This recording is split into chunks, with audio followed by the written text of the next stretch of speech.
Can a true Christian vote Democrat in this presidential election? Hey friends, this is Michael Brown. Travel day today for me from San Francisco back to North Carolina. So I will not be taking calls today, and we are audio only for one more day. But we're going to touch on a controversial subject, a subject that could be very offensive to some. But my goal is not to sit here as your judge. I'm not your God. You're not my God. We give account to the only God. He's our Lord. He's our Master. We give account to Him. I just want to have an honest conversation about a very controversial subject. And often, depending on our ethnic background, our racial background, our cultural background, our spiritual background, we'll have very, very different answers to these questions. I remember during the presidency of Donald Trump, and we were getting into the 2020 elections, as far as I recall, consecutive calls on the Line of Fire broadcast. One caller calling in and said, you cannot possibly be a Christian and vote for Donald Trump, and gave the reasons. The next caller, you cannot possibly be a Christian and not vote for Donald Trump, and gave the reasons. And I remember saying, I thought on the day we stand before God, He's going to ask us, what did we do with Jesus, not what did we do with Donald Trump. So I'm not saying that I am judging your salvation or God is judging your salvation by how you vote in this next election. However, I am asking an honest question. Just as people have said, how could you possibly vote for Donald Trump, seeing he's this, he's this, he's this, regardless of policies? How could you possibly vote for a man like that and be a follower of Jesus at the same time? And I'll share a dialogue I had with someone recently about that very thing. Well, I want to ask the same question on the Democrat side. How can you possibly be a Christian and vote for a candidate with such and such policies? And we'll talk about it. I regret the fact that I can't take calls today, but God willing, tomorrow, next day, we'll be able to take calls and you can interact and give me a piece of your mind. Before we do any of that, thanks for meeting me on the road. Some of you came up to introduce yourselves as I was out speaking, some of our torchbearers. It was a joy to meet you. Brian and BJ, if you're out there listening, a joy to meet you, see you again face to face. So had a beautiful time of ministry. Started Wednesday night in Denver at a church that's really going after the Lord and really encountering Him and growing. And then Friday flew over to Pasco, Washington, a little airport there, I think just 2 gates there in Pasco. And Saturday morning spoke at the Holy Spirit conference there. Probably several thousand people. It was a great crowd, maybe 3,000 people. Spoke about God coming as a refiner's fire, and large altar call of people wanting to get right with God and purified. And I literally had to go from there straight to the airport. Flew to Danville, California, and then spoke there. Actually flew into San Francisco. Then about an hour ride to Danville. Pretty much went straight from there to the meeting and taught on Israel. What the Bible says about the lasting significance of Israel. What about Israel in the end times? What about Israel in the war in Gaza? Then spoke twice yesterday morning in Danville on what the Bible says about the woman Jezebel, the demonic spirit behind Jezebel, and how that affects us today. And today, a travel day back. So thanks for praying. The Lord is doing wonderful, amazing things. And those who pray for us, you're part of the reward. Those who support us financially, you help us go around the world. So thank you. And those of you who are still not getting our Frontline newsletter, we had a large amount sign up over the weekend because I was on the road. And I said, hey, if you're not getting our emails, sign up now. If you're not getting the Frontline newsletter, it's life-changing, it's life-impacting, it's inspirational, it's informational, it's impartational. Be sure to sign up. It's free. It's our way of being a blessing to you. It comes once a month. It's digital. You can read it in any platform. Go to thelineoffire.org, thelineoffire.org, and click subscribe. Okay, let's ask the question now, why would a Bible-believing Christian vote Democrat? I have had callers over the years. I've opened the phones and said, hey, I'm not going to argue with you. I just want to understand you. Why would you, if you say you're pro-life, if you oppose the redefinition of marriage, and those are big issues where the parties would disagree, Why then would you vote Democrat? And I had people call, some I've dialogued with off the air, just folks I've gotten to know and talked to about these issues. I even wrote an article or a chapter in a book, a strong right-wing conservative book, explaining why some Christians would vote Democrat, saying I completely disagree with the reasoning, but here's why they would. So I've done my best to understand. And some of the things that have been presented to me are these. Number one, it's argued that politics is not going to change abortion. It's not going to change gay activism and things like that. That's going to have to happen on a grassroots level with God changing people's hearts. So how you vote on that issue really doesn't count. And others said, and this is before Trump appointing 3 justices who then were instrumental in overturning Roe v. Wade. People also said you had all these abortions during the Bush presidencies, H.W. Bush, George Bush, even Reagan, who was a strong pro-life president. Nothing changes with the president, so we can't worry about that when it comes to our vote. That's been the argument. And they would also say that other issues having to do with marriage, family, politics is not going to be the issue. The issue is going to be grassroots. And some have even said to me, look, there are Democrats that are elected officials who are pastors of churches who on Sunday are preaching against abortion, against homosexual activism, and they are Democrats serving in local congressional offices and things like that, or in national offices. How could that be? So they were saying, look, they have these convictions, but they understand that politics is not going to solve these, and therefore the Democrats work better for them in local education or local issues having to do with babies once they are born and caring. Some would say the strongest pro-life states are the weakest when it comes to caring for children outside the womb and caring for the poor and things like that. So they would agree with Democrats on other issues and therefore would say, we're voting because of that, and our vote's not going to matter either way when it comes to abortion or same-sex marriage, etc. So I understand that viewpoint. And for those who've been listening, I've been saying, look, the Republicans have really gutted their pro-life platform, and they've removed any statements having to do with opposing same-sex, quote, marriage and upholding marriage as God intended it, and they only have some lines about radical transgender activism. So the Republican Party is hardly the pro-life party now, etc. So I get all that. And I have said, if you do vote for Donald Trump, vote for him with your eyes wide open. He is not the political savior. He clearly doesn't know what it means to be a Christian. He's not some Bible believer that even if you prefer his policies to those of Democrats. So I'm not coming in some starry-eyed, Trump is going to make America great. Trump's our man, and the Republicans, that's God's party. I'm not coming in with that position. I'm a registered independent. I voted GOP for years because of policy, but I'm a registered independent out of principle. So for those who don't know me, I want you to hear all this. But here's why I have an issue with the idea that your vote doesn't matter when it comes to same-sex, quote, marriage, or when it comes to abortion and things like that. Here's why I have a very, very strong difference with it. And then we're going to look at what the parties say. We're going to look at what the Democrats are saying. I'm going to share a dialogue I had with you with someone who sees a pro-life Christian, but here's why he's voting for Kamala Harris. So I'm going to get into all that. But first, the larger philosophical argument. You better believe your votes do matter in terms of what ultimately happens with policy. For example, as I just mentioned, voting for Donald Trump brought about the appointing of 3 Supreme Court justices who will serve for life, unless someone ultimately upends it and changes our whole system. But they will serve for life, and they are largely conservative in their points of view. They have been instrumental in passing or fighting for our religious rights and freedoms.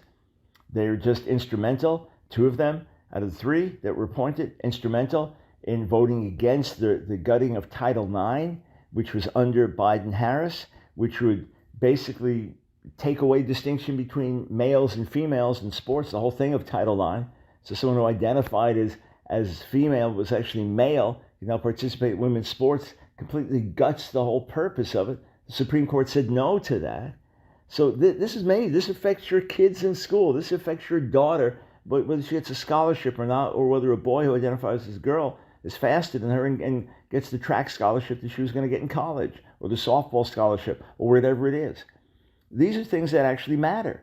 And when it comes down to states, each individual state, think of this, that with the overturning of Roe v. Wade, it's now up to each state to pass laws, pro-life laws, heartbeat laws, things like that, fetal pain laws. They can pass these pro-life laws in state after state after state, whereas if you vote the other way, then those laws don't get passed. So these are life and death matters. You better believe that policy comes out of this.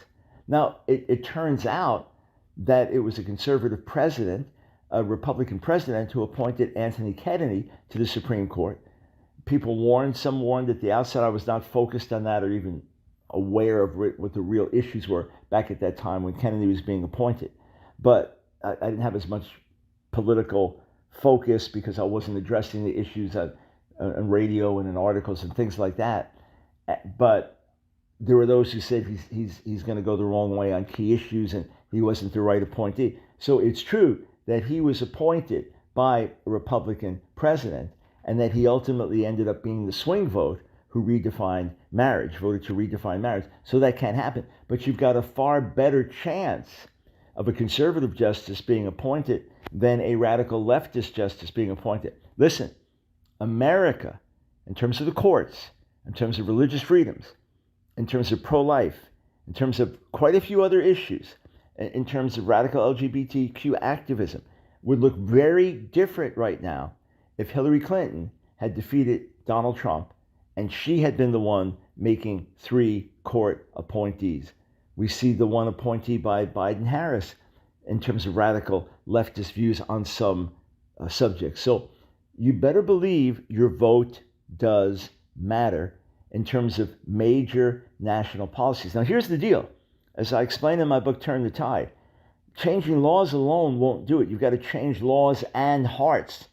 But if you change hearts, then ultimately you've got to vote to change laws. It's not either or. It's got to be both and. And there's also the question of symbolism. Do you want to be known as someone who voted for a person who openly, plainly espouses views that are abhorrent in the sight of God? Do you want to say, oh yeah, I voted for that person who holds to XYZ views, even though I differ with them on those views? That to me is also very problematic. We're going to talk brass tacks and look at policies when we come back. Stay right here.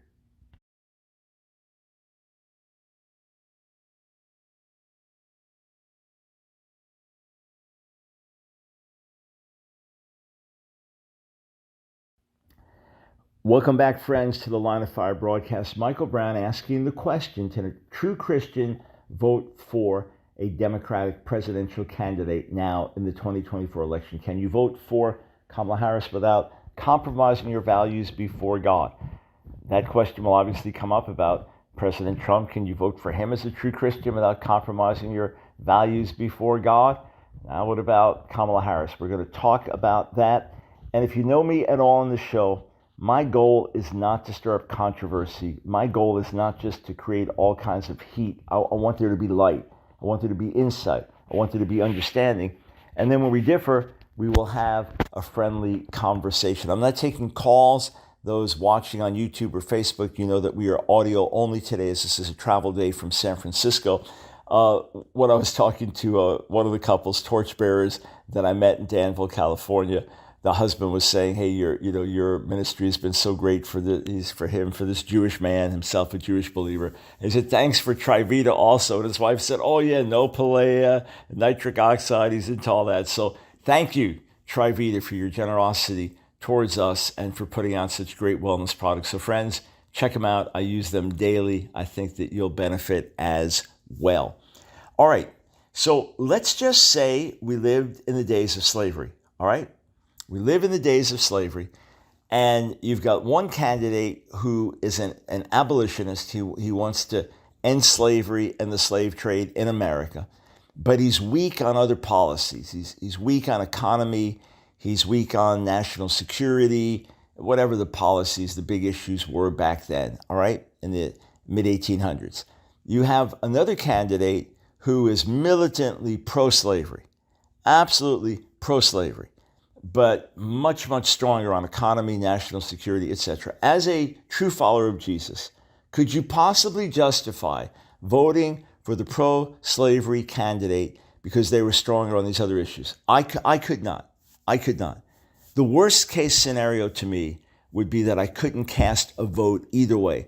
Let's say the person who was the abolitionist was also a liar, a despicable character, nasty, divisive, harmful in their personalities, and there's no way you wanted that person to be the president, but they were strong abolitionists. Maybe the worst case scenario is you can't vote for either of them. But under no circumstances could I, as a follower of Jesus, vote for a pro-slavery candidate. So that's how I feel today, my opinion. That's how I feel today when it comes to voting for someone like Kamala Harris, who would be the most radically pro-abortion president in American history. Let me read to you. This is from the 2024 Democratic platform.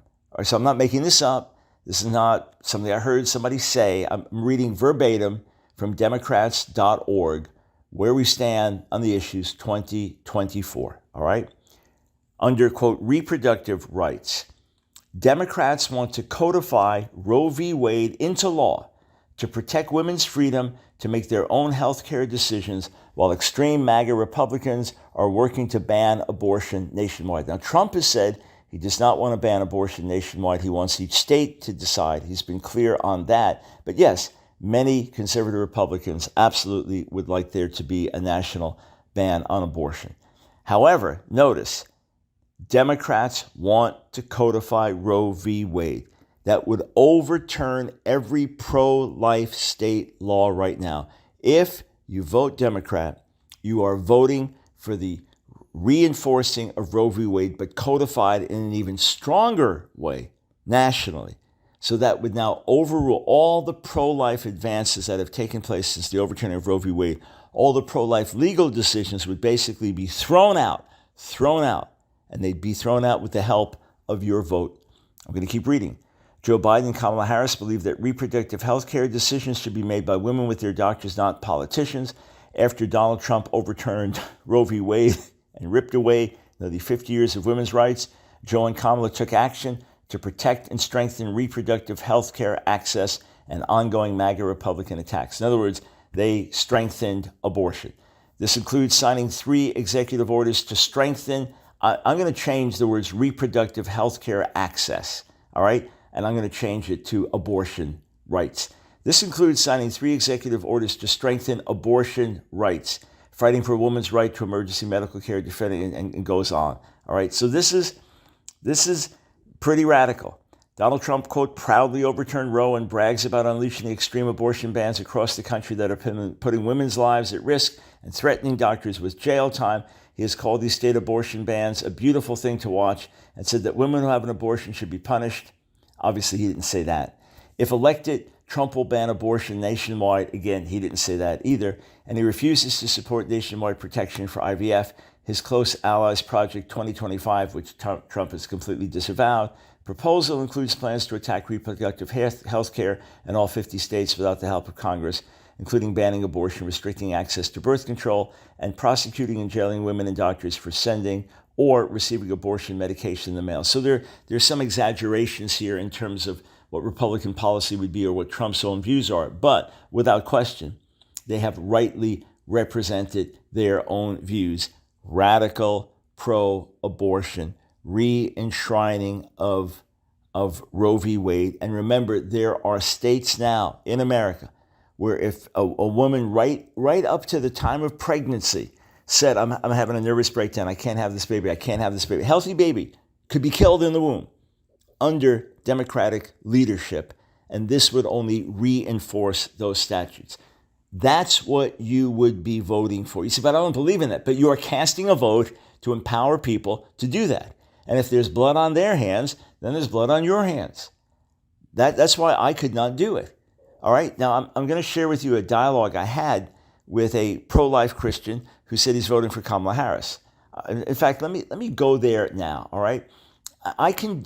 This was shared privately, but I can read it publicly because this reflects the views of David French, and so there's no secret here. All right, so I wrote to David French, and I said to him, we're not close friends or anything like that. We've never talked by phone, etc.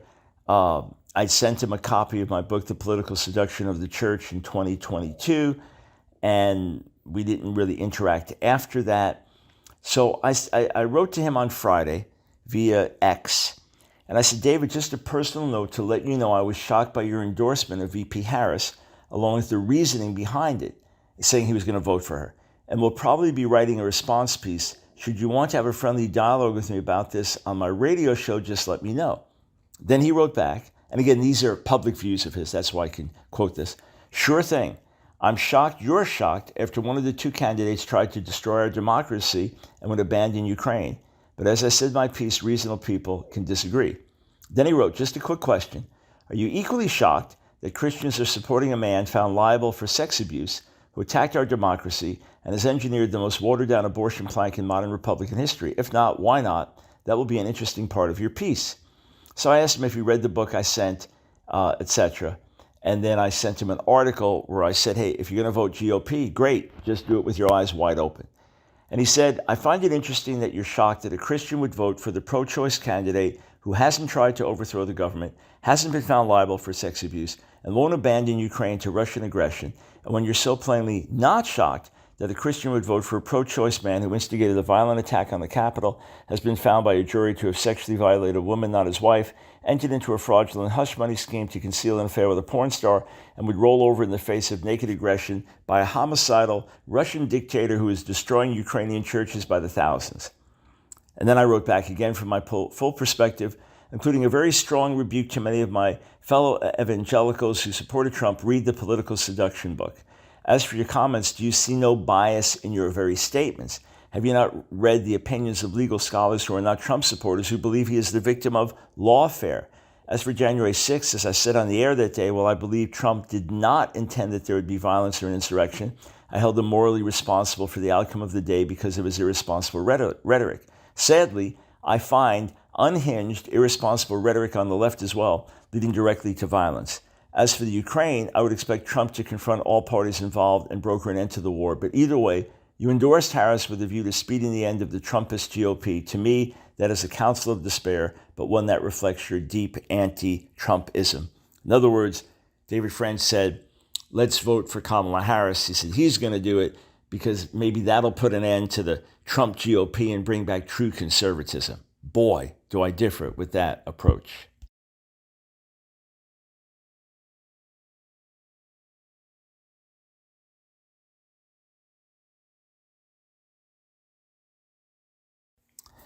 Thanks so much for joining us here on The Line of Fire. Michael Brown, blessed and delighted to be with you. Not taking calls, as this is a travel day back from San Francisco, discussing the question, can a true Christian vote for Kamala Harris as president? What you do in your vote is between you and God, and whichever way we vote is not going to determine whether we are saved or lost, but it is a question, are we voting according to God's heart? Are we in harmony with the Lord? If you vote for Donald Trump, I urge you not to emulate his character. I urge you not to get caught up in the partisan politics where we bash and attack one another. I urge you not to put your trust in him to be some type of national reformer. But if you said, hey, I'm simply voting to keep Kamala Harris out of office because I believe her policies would be radical, and after all, when she was a senator, she was voted the most radical leftist senator in the Senate, which is saying a lot. With some of the senators that are there, that is saying a lot. So if you're voting in that way or think just overall policy, he'd be better securing our borders, national security, standing with Israel, things like that. Okay, I got it. I understand. If I voted for him, those would be the reasons. But I would be very clear to say I differ with his rhetoric. I don't like his lying and exaggerating. I think he's a bad example as the leader of our country. and to the extent the church lauds him, praises him, all of this in different ways beyond just appreciative of good policy decisions or fighting for our rights or things like that, to the extent that church lauds him or he's the prophetic man, to that extent, I would categorically disagree and distance myself from it. But I could not personally vote for a Democrat candidate because of certain blatant things in the platform and policies that I know that will advocate for, that to me are always the biggest that I look at. You say, yeah, but there were more abortions under some Republican presidents than Democrat presidents. I get it. But it's not because the Democratic president was doing the right things to reduce abortions. There are other social factors involved.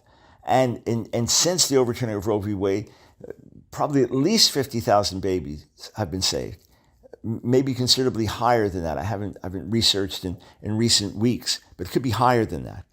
In any case, let's just look at one other issue here and ask yourself, why is it that Planned Parenthood during the Democratic National Convention, which starts tonight in Chicago, why is it that Planned Parenthood is offering free vasectomies and free abortions during the convention? Yeah, have you not read that? That this is who the party is. This is the essence of some of the values, in that case, in a sense, anti-life. So here is an article that, where was this originally posted? I'm reading it on MSN. It was originally posted LGBTQ Nation newsletter. So this is a gay website posted on MSN now. Are you ready?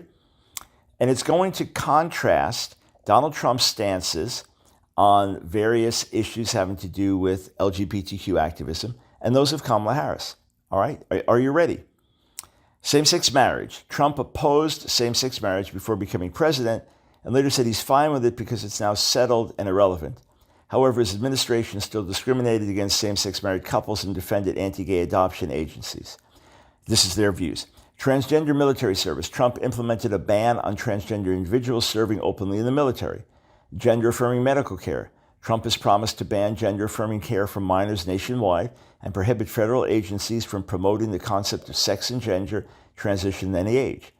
LGBTQ plus employment protections. Trump's Department of Justice told the Supreme Court it is legal to discriminate against transgender employees. His administration also sought religious exemptions for employers who discriminate based on sexual orientation and gender identity. Transgender bathroom access. He reversed Obama-era guidelines protecting transgender students' access to bathrooms matching their gender identity. Conversion therapy. Trump's domestic policy advisor, Ken Blackwell, endorsed conversion therapy. That's what they're calling it, just counseling to help people overcome same-sex attraction. And Trump's Vice President Mike Pence made comments implying support for it too. Don't say gay laws. Trump called Florida's parental rights and education law a good move. He has pledged to deny federal funding to schools that push radical gender ideology and other inappropriate sexual or political content on our children. LGBTQ plus youth protections. Trump's administration rolled back trans-inclusive education policies from the Obama era. He has pledged to do so even more in his second term. Anti-discrimination policies. Trump's administration sought religious exemptions to allow anti-LGBTQ discrimination and called anti-LGBTQ plus laws a form of religious freedom. And that's not even considering all of the anti-LGBTQ plus tenets of Project 2025 and Trump's Agenda 47. All right. Now, Kamala Harris, are you ready? Same-sex marriage. Okay, first, Kamala Harris has long advocated for LGBTQ plus rights, with her actions reflecting a commitment to equality and inclusivity. Same-sex marriage. She officiated gay weddings in 2004, began supporting them more vocally in 2008, and worked with President Biden to pass the 2022 Respect for Marriage Act, ensuring government recognition of same-sex marriages. That's who you'd be voting for. Transgender military service. The Biden-Harris administration overturned Trump's ban on out trans military members. Harris opposes Project 2025, which calls for a ban on trans military members. Gender-affirming medical care. As California's Attorney General in 2015, she blocked gender-affirming care for a trans woman in prison. However, the Biden-Harris administration has pushed federal health care programs to cover gender-affirming care, and her 2024 election campaign frames such care as a personal decision between families and doctors. So in other words, 13-year-old girl, confused about gender identity, doctor and parents agree with the girl that she can have her breast removed, that she can now be chemically castrated as well. Go for it. That's what they want to support. That's what you're voting for. That's what you're voting for. Let's keep going. LGBTQ plus employment protections. The Biden-Harris administration has forbidden anti-LGBTQ plus workplace harassment as a form of sex-based discrimination under the Title VII of the Civil Rights Act of 1964. It all depends, obviously, on what you mean by discrimination, right? Transgender bathroom access. As California's Attorney General in 2016, she filed amicus brief supporting trans people's rights to use bathrooms matching their gender identity. She has since said that anti-trans bathrooms bans deny trans people's, quote, right to exist. Parents, did you hear that? Every Christian parent listening, if you vote for Kamala Harris, you're voting to allow boys who identify as girls to share bathrooms and locker rooms with your daughters. Sir, you're voting for a bill that if you go into a public bathroom would allow an obvious biological male who identifies as a female to share a bathroom with your wife and your daughter. Just want you to know what you're voting for. Conversion therapy. Call conversion therapy an abusive practice that has been repeatedly condemned by the medical community. She supports a national ban on the practice. You would be voting for someone who would make it illegal to get professional counsel if you have unwanted same-sex attractions. Illegal. What about pastors that counsel? Be illegal for pastors to counsel. I wrote a few years ago that you must stay gay bill. That's how I nicknamed it in California. If that had passed, a pastor could have been fined or even gone to jail for offering professional counsel to help them overcome same-sex attraction. Or you got a 15-year-old girl struggling with gender identity, confusion, and wanting to be at home in her body, but struggling, and oh, let's get counsel to get you at home in your body. Illegal. You would be voting to empower that.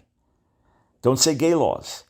Opposes anti-LGBTQ plus book bans, and has said that Florida's law restricting LGBTQ plus instruction in classrooms is trying to instill fear in our teachers that they should not live their full life and love who they love. I mean, all this hyped up rhetoric.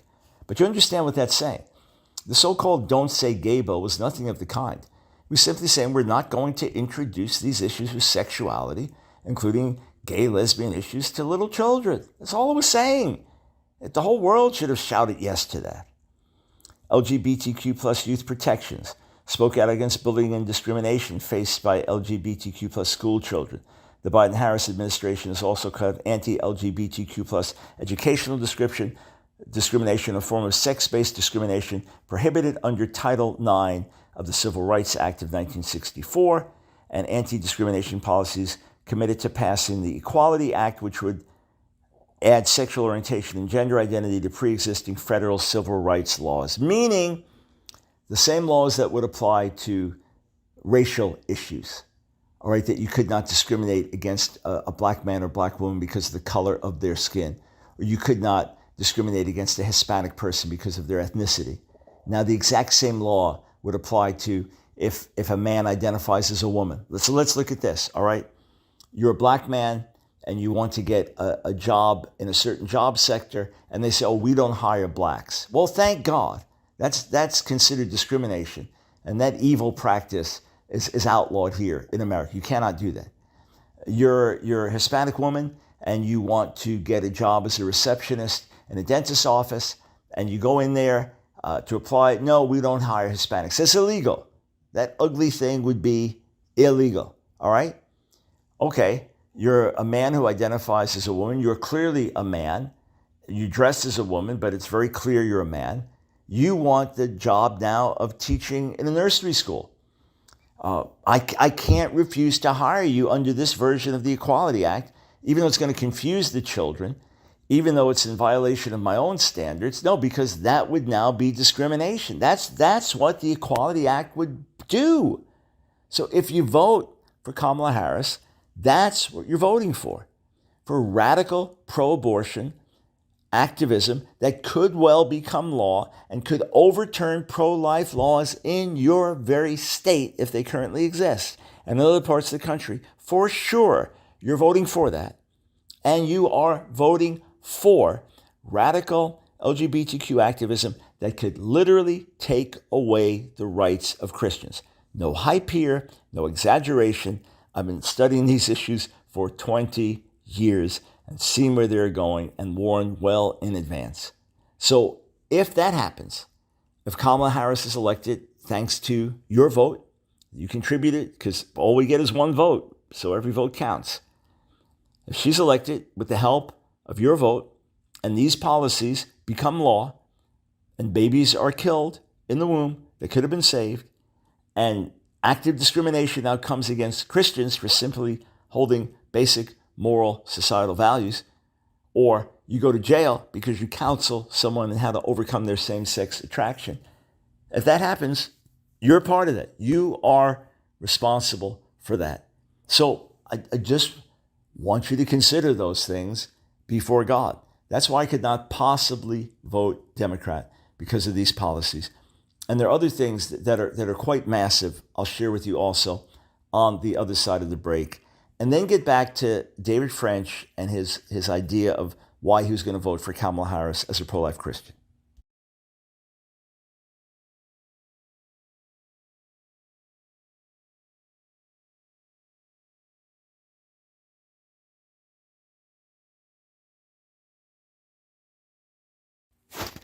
Welcome back to The Line of Fire. One more segment, Michael Brown, explaining why I could not possibly vote for Kamala Harris as president, as a follower of Jesus, why I could not do that. What you do is between you and God, just as what I do is between me and God. I did say that voting for Donald Trump, I'd have many reservations and reluctance in many ways, but if I voted for him, it would be specifically to vote against the policies that Kamala Harris would bring in, and with the hope that President Trump would do certain things that would be right and good, but in no way would I be putting my trust in him or looking to him as some type of political savior. And I would very freely say, here's where I differ with him, and here's where I will not follow his conduct and rhetoric. All right, David Kupelian, who writes for WorldNet Daily and wrote a couple of excellent books over the years, sent me a column that he wrote October 26, 2020. And it was called An Open Letter to Christians Who Don't Plan to Vote for Trump. So there was one paragraph in it that I thought really hit the nail on the head in terms of larger issues. John Piper had written an article suggesting that Christians just not vote for either Biden or Trump, and gave the reasons why he could not vote for Trump, laid them out. So David Kupelian was responding to that. And he talked about Trump's character issues and things, and David Kupelian would say, well, how can you compare Trump being boastful with someone being pro-abortion? And he says, putting aside Piper's odd moral equivalence between rampant abortion and boastfulness, does the good pastor not realize that when you vote for a president, so I just want you to think this through, all right? When you vote for a president, you are not choosing only one leader and his policy agenda, but a multitude of leaders and policies in every area of life, and therefore a whole future for the country, as Franklin Graham put it. Most prominently, you are choosing a vice president who may well become president, as has happened 14 times in U.S. history. You are also choosing cabinet and department heads, and you are choosing federal judges, including Supreme Court justices with lifetime tenure, who will decide issues of stupendous importance that affect every American. And you are choosing thousands of other people, about 4,000 federal government appointees in all, who will profoundly shape the nation in which your children and grandchildren will live for a long, long time, whether for good or for ill. So those are definitely weighty issues to be considered when it comes to casting our vote. Again, it's important, I believe it's very important that as followers of Jesus, that our unity in Jesus is far louder and far greater than our political difference. and that our witness for Jesus is far stronger and prominent than our support for a political candidate.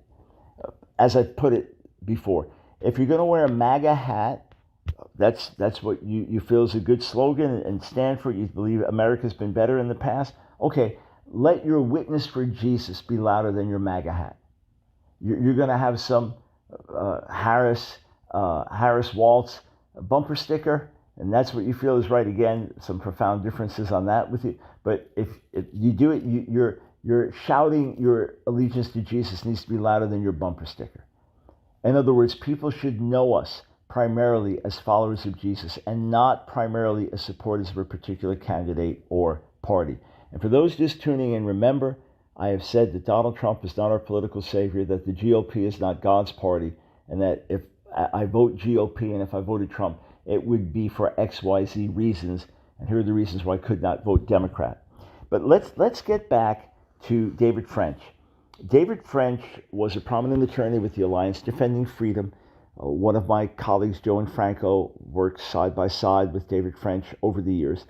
And David French came out as a very strong anti-Trumper, never Trumper, and just appalled by his moral conduct and other issues in his life, and couldn't believe that all these Christians were gathering around him. Now remember that when Bill Clinton was running for president, that there were Christian voices loudly saying we cannot support a man with a sexually immoral past like this. And then the Monica Lewinsky scandal happening while he's in the White House. How in the world could any Christian stand with him? So Christians have said, hey, Donald Trump was immoral. Donald Trump was a foul character, but he's not living like that now. He's been married to the same woman. Oh, he was married 3 times. Are you going to support a woman married 3 times? So I get the moral objections. In my book, Evangelicals at the Crossroad, Will We Pass the Trump Test? I have lots of quotes from evangelical leaders and from Southern Baptists officially saying why they could not support someone like Clinton. And now here we are supporting Trump. It absolutely seemed hypocritical. I get it. I understand it. And I understand it how our full-throated support for Donald Trump and just he's the man and exalting him in all these ways and he's going to change things and only Trump can save America. That hurt our witness. I get it. I understand it. I'm not downplaying that at all. As a 2-time Trump voter, I'm not downplaying that at all. I recognize that. But David French became a very prominent never-Trumper, and now he is a New York Times columnist, a journalist for the New York Times. So he is with a strongly left and sometimes radically left publication, especially in the op-eds. They can often be radically leftist. And that's the environment that he's working in now. He would also be a DC insider. I remember him commenting that he was shocked to hear that 81% of white evangelicals voted for Donald Trump, whereas he didn't know any Christians that voted for Trump. So again, we live in our little bubbles sometimes. Happens to all of us. And we've had civil dialogue, had David French on the air when he was going to be running for president and then quickly dropped out just with this massive assault against him and his wife. It gets really ugly. Politics is ugly and dirty. That's a sad reality. So we've had good interaction. He's appreciated the work I've done to expose the false Trump prophecies and things like that. And our private interaction is civil and respectful. And I told him I was going to write an article and then sent it to him as soon as it was posted. You can find it on our website, thelinefire.org, or other sites that publish my articles. It should be up by now. But this was his reasoning. He said, look, he's a pro-life Christian. He's voting for Kamala Harris. And he said abortion stats, there are less abortions this year of X year of Obama versus X year of Trump and things like that. But his big thing was this, that Trump has effectively destroyed the conservative movement in America, that Trump has gutted the GOP platform of its pro-life, pro-family stances. And the key thing is to get rid of Trump. Trump has to lose, and now maybe the GOP can recover. So in many ways, yes, Trump has remade the GOP in his own image. And again, as a registered independent who votes GOP, I believe he's done a lot of damage to the Republican Party in many, many ways. So I agree with French in that regard. But the idea that the key now is to vote for Kamala Harris to defeat Donald Trump, And this is how you're going to now save the conservative movement in America. With all respect to David French, that to me is political insanity. It's absolutely wrong-headed. You do not vote for a candidate that would be the most radical pro-abortion, pro-gay activist president in American history, with the possibility of appointing justices that will outlast my life and David French's life, right? And we'll go to the days of our kids and our grandkids, and federal appointees across the nation, and overthrow pro-life laws with the re-enshrining of Roe v. Wade. You don't do that and say, well, this is the way that we save conservatism and resurrect as a more healthy GOP party. I likened it to the story of Shabbatai Tzvi. He was born in Smyrna, which is modern-day Izmir in Turkey, in 1626. He was a brilliant student, Jewish man, a brilliant student of rabbinic literature growing up, and then seemed to be manic depressive and had these highs and lows that were very unusual, and then began to receive revelation that he was the Messiah, and then someone, a prophet, confirmed that he was the Messiah. Next thing, he has this massive following, and he's such a different kind of character. These rich and poor are following him, famous rabbis are following him, and he decides this is it now, time to go into the Sultan and to declare his supremacy, and for the Sultan to bow down and worship him as the Messiah. Instead, the Sultan puts him in prison, where he continues to entertain his guests who hail him as the Messiah. And the Sultan finally decides, enough with this. You either convert to Islam or you die. So he converts to Islam. He converts to Islam. Why? Well, he justified it, and his followers justified it by saying that there's rabbinic tradition that says the Messiah will only come when the world is totally worthy and righteous, or totally unworthy and unrighteous. And since it did not prove worthy of him, he will now convert to Islam to hasten the final apostasy. And hundreds of his followers, if not more, also converted to Islam to now hasten the final apostasy. I kid you not. Oh, it gets weirder still. They formed a sect, his followers formed a sect in Islam called the Danmeh. So they practiced Islam, they were practicing Muslims, yet privately they continued to live as Jews in different ways, and they continued to say prayers acknowledging Shabbatai Tzvi as the Messiah. You say, how quickly did that sect die out? It didn't. It's continued into the 21st century. The Danmeh still exists. Now you'll hear all kinds of crazy things, that there's this massive group and influencing this, and no, that's all just myth, conspiracy theory and myth. But they still exist. Crazy, huh? So I said that David French saying, well, I'll vote for Kamala Harris, I'll vote Democrat as a pro-life Christian to basically hasten the demise of Donald Trump, and then we could reform a conservative GOP movement. What if he just said, let's all not vote for president? Let's all not vote, and all the votes that we would have cast for Trump, we won't cast, and therefore he'll lose the election. If that was the mentality, I would still disagree, but I get it. But to vote for Kamala Harris, come on. Hey, phone lines should be open the next 2 days. If you want to call in to give you a piece of your mind to discuss this issue further, we'll do it. Don't forget to get our Frontline newsletter. It comes your way once a month. Digital, edifying, life-changing. It's free. Go to thelineoffire.org. Click subscribe.